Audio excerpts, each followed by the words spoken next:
Hey friends, how are you all? I hope you're doing well and welcome back to another video. Today's video is a video that I've been wanting to film for quite a few weeks now and I've been eagerly anticipating it, but I've only just got round to filming it and I know we're already halfway through July, so I hope you don't mind that it's a little bit late. But since we are more than halfway through the year, it's only right to do the mid-year book freakout tag. Last year was the first time I was able to participate in this challenge because it's when I first created my channel, and so this year I'm super excited to join in again for the second time. I have my laptop here ready to go with all the questions to answer, and normally I only use Goodreads to track my reading. My Goodreads is at Ahya Kim, I believe, or Ahya's Cottage. I'll leave all the links in the detail below. But I love seeing all the stats on a Storygraph, and so I imported my Goodreads library into Storygraph to go through all the stats with you guys. But I will preface that for some reason Storygraph didn't actually log in all the books that I've read so far, so I think it's only logged in 31 books or so, when I've actually read so far this year 50 books, which I'm very pleased with. I think for the past 3 or so years now, my goal each year has been 75 books, and I've done 75 books because it's quite an achievable number for me without too much pressure, and I always try to go above it if I can. But let's get started with some of the reading stats.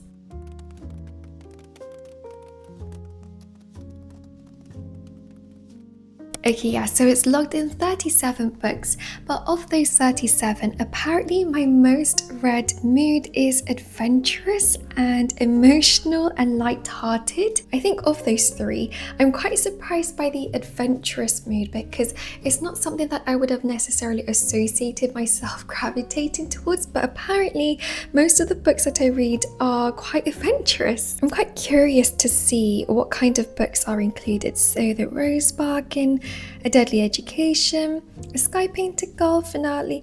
Okay, I guess it's because a lot of the books I read in general are fantasy, so most of them fall under adventurous anyways. But it makes sense that light-hearted is quite up there alongside emotional. I like to oscillate between the two, so alleviating the more emotional reads with a lighter read. And then I've got dark, which is quite surprising. I wonder what I've got in dark. The Warm Hands of Ghosts, yes, very dark. Yellow Face, The Poppy War again. Again, a lot of these are fantasy books that I've read that are darker in general. And then we've got reflective, which is, yes, I do love reading reflective books or books that make me reflect on life, etc. Okay, moving on to pace. I've read, okay, so, 67% or so, yeah. This is, I don't know why I'm hesitating. So it makes sense that a large chunk of my books are more medium paced, and I'm actually quite surprised. I feel like, maybe it's just in my head. I thought I read a lot of slow books, or maybe I'm just a slow reader, I don't know. But I'm quite surprised that 28% of my books are more fast-paced as well. And then for page number, we have only 8% of books count for 500 plus pages, which makes sense because I'm very scared of large books, to be honest, of books with lots of pages. I do have all the big books left on my TBR shelf, so it's a fear that I'm gonna have to get over, but I'm kind of saving it for autumn days. And it gets a little bit moodier, then I feel like I'll gravitate towards a heavier book or heavier fantasy, a heavier classic. And yeah, I'm quite surprised that 11% of my books were considered non-fiction. I wonder what, okay. Oh yeah, makes sense. This is quite fun going through stats. I always forget what kind of books I've read. And then next up we have genres. Yeah, I was expecting fantasy to be high up there. I'm actually quite surprised by YA. Do you know what? I don't know why I'm surprised. I love reading YA fantasy novels, so it makes sense, to be fair, that it's the second highest genre that I've been reading from. And then contemporary and historical are the same. We've got magical realism, literary, graphic novels, romances. I'm quite surprised that middle grade is so low down. I do love reading middle grade, as you guys know. So yeah, I'm quite surprised that I haven't read very many so far this year. Maybe I'll read more in the second half. I'm gonna skip a couple of these statistics. Most read author R.F. Kuang, Li Bardugo and Anne Liang. R.F. Kuang is one of my favourite authors, and I made it a mission of mine to try and go through all her backlists this year, and I've been making progress, which is why it's saying that I've read her novels the most. And let's see what's here.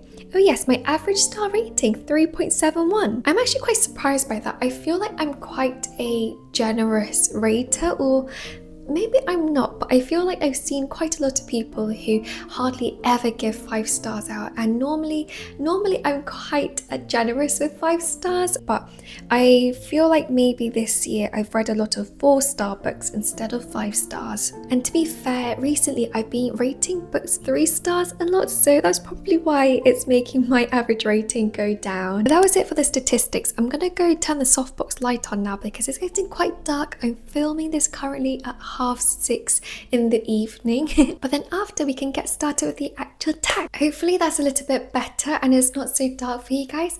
But the very first question is, of course, the best book that you've read so far this year.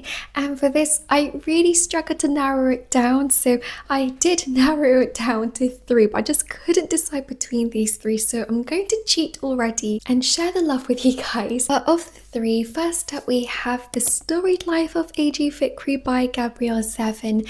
I read this as one of my first books of this year, and I knew immediately that it was going to be very hard for any other book to top my love for this book. This is about AJ, who is a grumpy bookshop owner, and he is having a really difficult time finding purpose with his life, and the bookshop that he runs happens to be on the verge of bankruptcy until one day he receives a mysterious package that changes his life. This book was a celebration of books, and the characters, the story was so heartfelt. It really tugged at my heartstrings. The writing of this book is so sublime, and Gabrielle Zevin does such a wonderful job making you feel so much for the characters in this book. I always love a story where we have a main character who is really grumpy and cynical, and then they end up thawing over time because of different circumstances, the different people they meet, and you see them softening, and I find it so emotional to read about, and I also find it really satisfying. And so absolutely this book had to be on one of my favorite books of the year so far. But then following from that book we have The Poppy Whore by R.F. Kuang, and like I mentioned earlier, I've been on a mission to go through her backlist titles, and I cannot believe The Poppy Whore was R.F. Kuang's first ever debut novel. This is an epic historical fantasy, and it's a dark grim military fantasy inspired by China's bloody 20th century, and you follow in particular a girl called Rin, who is an orphan from the Rooster province. And in this world there is a synagogue, and it's the most elite military school in all of Nikan. And so when Rin passes a test with flying colours, she shocks everybody, she shocks the whole nation, and you really follow her as she discovers magical powers, and as she learns that the gods she thought were very dead are very much alive. R.F. Kuang does world building like none other. I truly was reminded of why I love her books so much when I read The Poppy Whore. It's something that I was a little bit daunted by because it's a trilogy, and also each book is quite chunky, but this book put me on an emotional roller coaster. But I didn't want to put this book down, so it's definitely made it to one of my top favorite books of the year so far. And then the other book I couldn't resist putting on this list is quite different, but it's A Sky Painted Gold by Laura Wood. This book is about 17-year-old Lou, who has grown up up in a sleepy Cornish village all her life, and she's always wondered what the empty Cardew house, or who lives in the empty Cardew house in her village. And so one day when the owners arrive back, Lou is swept off her feet with moonlit cocktail parties and a glamorous lifestyle that she's never experienced before. This was dreamy and lyrical and just everything I look for in a good, beautiful romance story, especially because there is so much more to this than romance. I think that's something that I've realized. I love reading about romance and love stories, but I always need there to be something more driving it. And this story is pretty much all about Lou's coming of age and how she builds relationships with the Cardews, but also about how she uncovers the darker mystery behind the Cardews as well. This book was actually probably the book that I could have put down the most out of the 3 I've mentioned so far. So if you haven't read this already, please go give it a shot. The next question is the best sequel that I've read so far this year. And for this one, I ended up going for Crooked Kingdom by Leigh Bardugo. This is book 2 in the Six of Crows duology and is set in the Grishaverse universe. And alongside trying to do all the backlisting reading for R.F. Kuang, I wanted to brush up this year on my Grishaverse, just because I've had these books sitting on my shelves for a while now. I actually read Shadow and Bone and also Crooked Kingdom, or the Six of Crows duology, back when I was maybe 16, which was like almost 10 years ago. So it's been a while and I've been wanting to revisit the world. So yeah, I'm really glad this year that I finally managed to finish the 5 books. And as you can see by the number of tabs, I had a blast with Crooked Kingdom. I actually think I still prefer Six of Crows, but I did have a lovely time getting to spend more time with these characters. Found family is one of my favorite bookish tropes ever, and I feel like in Six of Crows you really get to see that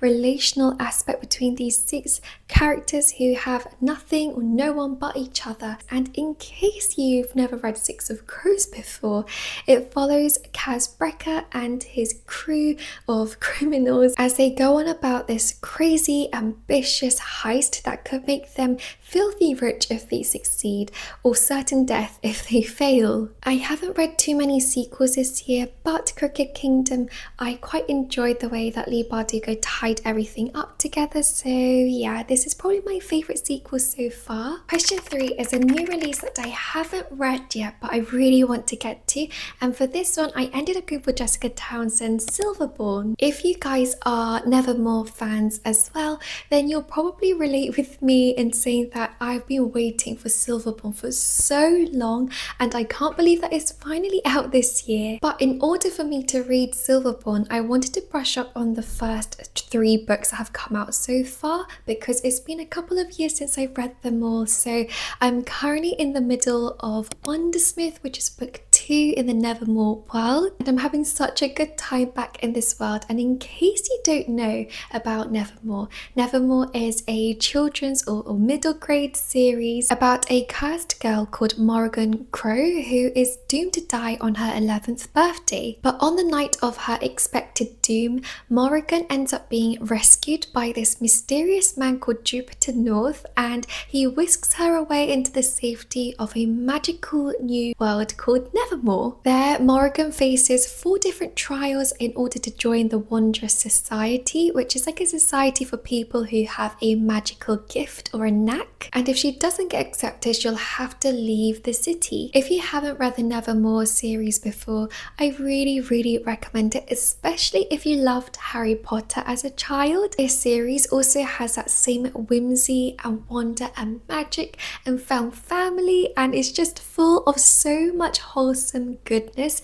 but also has an incredible plot for each book. And so I am having such a good time revisiting the book series, like I said, and I can't wait to read Silverborn as well. If you've read Silverborn already, I'd love to know what you thought of it, but no spoilers please. And then question number 4 is the most anticipated release for the second half of the year, and I had quite a few, but I have one that really trumps all the other books that I'm looking forward to seeing out this year, and that book is Catabasis, or Basis, or I don't know how you say it, by R.F. Kuang. I believe this book is coming out on the 26th of August in the UK, so we don't have very long left, and I am so eager to get my hands on this book.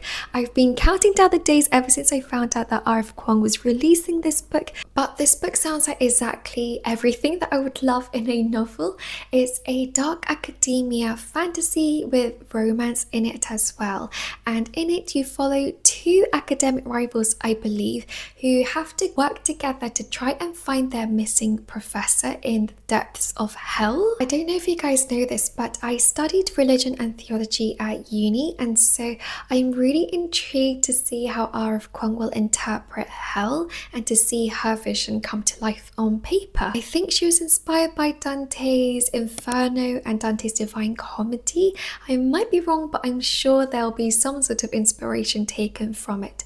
And so I'm really intrigued to see how she will envision hell as a concept, as a place. And I really think she's one of the most gifted writers we have right now in the fantasy genre. So I'm always in awe of the way that she writes. So yeah, I can't wait for this book to come out. Now, on the other hand, we have my biggest disappointment of the year, and I didn't even have to think about this, you guys. I knew for a fact that The Baby Dragon Cafe was going to be my worst book of the year. This book is by A.T. Qureshi, and it was marketed as a cozy fantasy with a bit of romance, but I was so fooled by the cute cover, the cute name, the cute marketing. Honestly, I tried to refrain from giving really bad reviews about books just because, well, out of respect for the authors, but I can't defend this book in any way, shape or form. I truly hated it, and I don't say that lightly. It really takes quite a lot for me to hate a book with all my heart, and this book was just not it for me, sadly. It sounds super cute. So you follow a woman called Saphira who runs a baby dragon cafe for baby dragons, except these dragons seem to be destroying furniture and destroying the cafe properties, and so Saphira is going through a bit of trouble financially, trying to keep it afloat, but she happens to be extremely good with baby dragons. And so when a man called Aiden walks in and offers her a trade, she takes it. So the trade is that he will provide support financially and she will look after his baby dragon, who is very naughty and misbehaved. It sounds so cute, but I can make an entire video about why this book disappointed me so much. Firstly, the writing quality was truly awful. It read worse than a fanfic, in my opinion. And I've actually jotted down a quote from the book just to, back up with evidence as to why I really thought this was such poor writing. So here's an example. It says, "He was so mysterious in an incredibly sexy way." I mean, that just feels like I'm reading a Wattpad fan fiction. I also don't know how many times the author had to mention that Aiden's throat bobbed every time he swallowed. I think the thing that frustrated me the most with this book is how much marketing and press that it got. At every Waterstones shop that I would walk into, there were stacks and stacks of the Baby Dragon Cafe. It got its own little cute table and display, and I believe that there's a 3-book deal in this world, and I just don't understand why. I feel like there are so many more deserving books out there to get all that marketing, but I suppose if you market it as a cozy fantasy, it's got a cute cover and a cute name, people are gonna buy it just like I did. So yeah, I just think it's such a shame that this book got so much press when I feel like the content matter doesn't live up to its hype. So yeah, this was my biggest disappointment so far, but I think it might be my biggest disappointment overall this year, and I'd be quite surprised if something else managed to top this book. But then on the other end of the scale, we have the biggest surprise, and for me that was Naomi Novik's A Deadly Education. This was definitely the biggest surprise for me because I've been letting it sit on my shelves for the past couple of years and I haven't been picking it up. So when for the TBR Jar series I decided to read this took me by complete surprise. It really blew my mind how incredible this this was, and I know a couple of you have picked this book up because I've been going on and on about this book lately, so I hope you guys enjoy.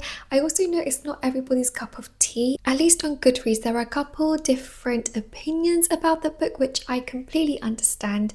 I feel like that's the joy of reading. Not everybody experiences a book in the same way, but for me, this crazy monster infested magical school and a snarky main character, it just was everything that I love in a book. So you follow Elle, who attends the Scholar Manse, which is a school for magically gifted students, except this school is unlike any other magical school because every student is literally fighting for their lives due to the infestation of demons. Sometimes YA fantasy books YA books in general can come across as quite cheesy, but I didn't feel that at all with this book. It was so fast-paced and gripping. I'd love to be like a hologram for a day and visit the Scholar Manse and visit Elle and Orion and her friends. This book was so much fun, so entertaining and witty. The fact that I had like zero expectations when it came to this book just made it even more of a fun experience when I realized, oh my gosh, I'm having so much fun with this book. The next question is favorite new author, and I think for me it has to be Laura Wood. So far this year I've read A Sky Painted Gold, but I also read a little bit of An Agency of Scandal or For Scandals, and I didn't finish that, but with both I immediately knew that she was going to be one of my favorite authors because I love an author who can write really lyrically. What I've noticed over the years is that my favorite authors tend to have a very beautiful and lyrical approach to writing, and it just really draws me in. And another aspect that is needed for me to find a new favorite author is if they are incredible at writing characters. I really need fully fleshed, well-developed characters who drive the story. For instance, my other favorite authors are Ellen Montgomery,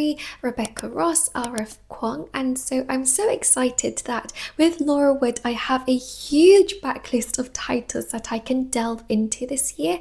And she also writes so romantically with gorgeous love stories. At least I believe that's what she's known for. So yeah, I'm so excited to dive into her world, read some more of her books and fall in love with her books. Now the next question was my newest favorite character, and I couldn't pick just one, so I ended up going for a couple. The first being Elle from A Deadly Education. She is so spunky and so fun to read about as a main character, and like I mentioned with, what book was it, The Storied Life of A.G. Thackeray, one of my favorite things to see is a character developing and in their character arc from a prickly sort of reserved character, maybe a character who isn't very well liked or very much misunderstood by others, and then you see them warming and softening up by the end of the book. So I loved how Elle initially had her prickly guard up and then her defenses slowly come down as she meets and makes new friends. It's just so sweet and heartwarming to read about. And then the other characters that I fell in love with this year are from the Poppy War, and they are Ramsa, Najar, and also Kitai. Ramsa is the youngest in the psych, and I just want to give him the biggest hug. He's such a funny, sweet boy. Ramsa has this obsession as a pyrotechnic. I think that's what you call it, someone who loves bombs and fire, but he has an obsession with setting bombs off, and so he's hilarious to read about. He's so crazy. And then the reason why I loved Najar as a character was because he is deeply flawed. I mean, to be fair, most of the characters in the Poppy War, including Rin, are deeply flawed, morally grey characters, and Najar is no exception. He is Rin's rival at the academy, and he really gives Rin a hard time, but you see his character developing. So Najar, definitely one of my favourites. And then Kitai is Rin's friend in the Poppy War, and he's the most loyal friend you could ever ask for. He's a literal gem and is such an intelligent character. I loved getting to read about him too. So those were my 4 favourite characters so far, and I can't wait to meet some new favourite characters before the end of this year, hopefully. Next up we have a book that made me cry, and this one goes to The Warm Hands of Ghosts by Catherine Arden. I love it when I get so emotionally invested in a story that it makes me cry, and there were a couple this year so far, but the one that I felt an overwhelming amount of emotion for was The Warm Hands of Ghosts. So this book takes place during World War I, and you follow Laura, who is a war nurse, and she ends up leaving her home in Canada to travel across the Atlantic, where her brother is believed to be dead, but Laura doesn't want to believe that's true, and so she goes on this journey to try and find him in the middle of war. The way that Catherine Arden was able to present to the reader the absolute atrocities of war and how horrifying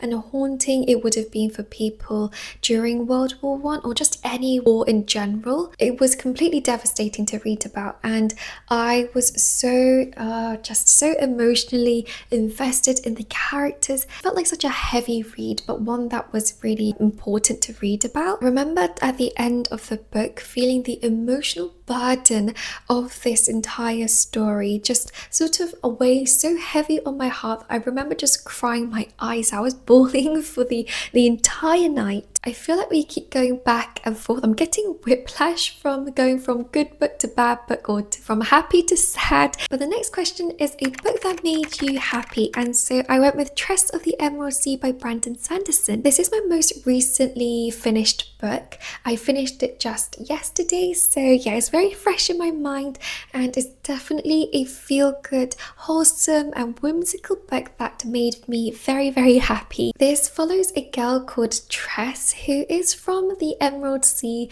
and her only friend really is Charlie. So when Charlie's dad, the Duke, ends up taking him away to try and find a bride for him, Tress takes it upon herself to go and find Charlie. And in order to do that, she has to travel these crazy deadly seas and come face to face with the sorceress of the Midnight Sea. There is such tongue-and-cheek humor in this book, and it's so witty and fun. It really doesn't take itself too seriously, so definitely a book that you can have a good laugh with. Brandon Sanderson, I believe, said that this was really like an adult fairy tale, and I completely agree. There is a found family trope in this too, with Tress finding friends on the pirate ship on this crew of pirates. So yeah, this was definitely a book that I had a good happy time with. And the next book is the most beautiful book that you got this year, and for this one I wasn't too sure because I don't really buy special editions or books with sprayed edges. The two books that I bought this year that I feel like are beautiful and adorable are Return to the Delicate Dream department store and also Rewitched, which is one of my most recent book purchases. This is the second book in the Delicate Dream department store world, and every time I pass these two books in the bookshops, it always captures my attention.